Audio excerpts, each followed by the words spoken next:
Hey guys, Brad here with a new gadget. I made this up quite a while ago actually, and gave one to Jeff Kender and another one I think to James JROK, and really never did much with it. Main reason was some of the holes in the mounting bracket. After I 3D printed this bracket, I'm going to show you. I just had like a wood screw, a small wood screw in, and it was a little janky. So recently I got some of these little brass inserts you put into 3D printed parts. Use like a soldering iron, a modified soldering iron to insert them, and then you can use real nice machine screws. So basically, uh, here's a Williams JROK board, right? Multi-Williams board.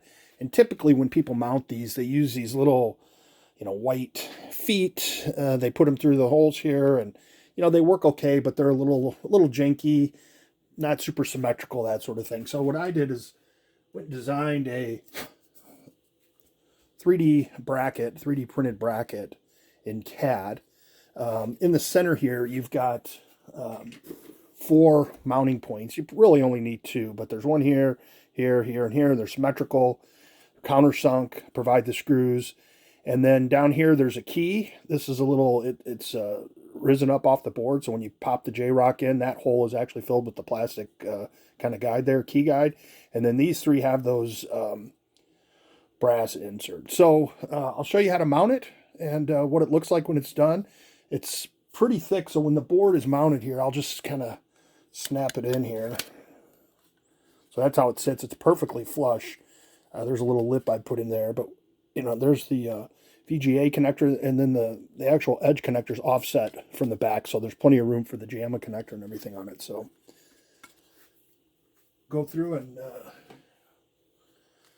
these are the same screws to mount the metal plates on all of the, joust and all those control panels. I had bought a big bag of them, so I just designed this to use the same screws. So we'll put one in.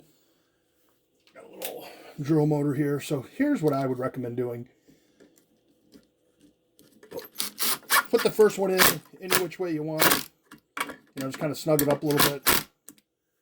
And then take, if you're a little OCD like me, take a level, make sure the cabinet's level, put the level on it, bring it up, to the bubble centered in there, and then shoot in another screw.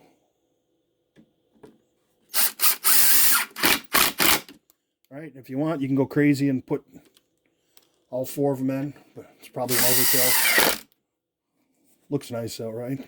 And I'm just simulating this. I just clamped this on my bench here. This would be inside your cabinet, right?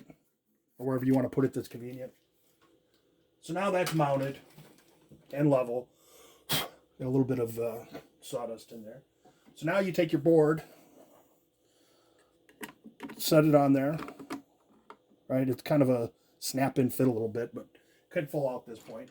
And then there's some little M2 2mm screws here. Ideally, get yourself a little magnetic screwdriver. And these are machine screws, so there's no, forcing it or anything like that. They just spin in real easy. There's one. Getting the second one in the screwdriver here.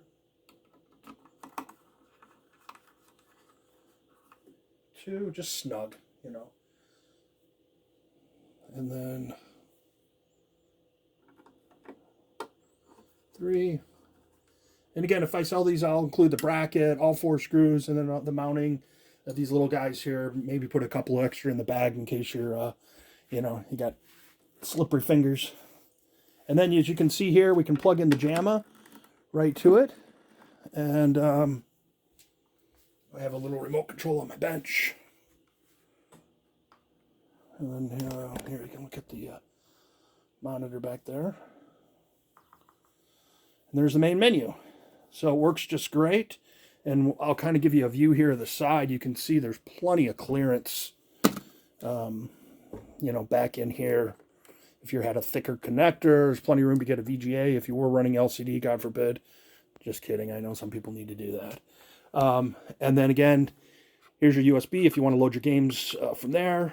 And in a recent video, I did show a Sinistar. So we're working on building the file so you can get the Sinistar with the plume and the pause mode, and we've got pause for joust and Robotron and bubbles now, and some added features, so we can get those all loaded up here, and you can play them right on the JROK. So that's the bracket.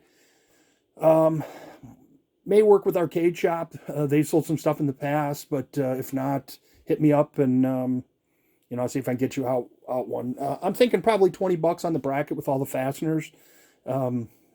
I don't know. I probably got a couple bucks in plastic and the screws and the time and, all that kind of stuff. So shipping would be under $5, I'm guessing, in continental U.S. So anyway, that's it. Enjoy.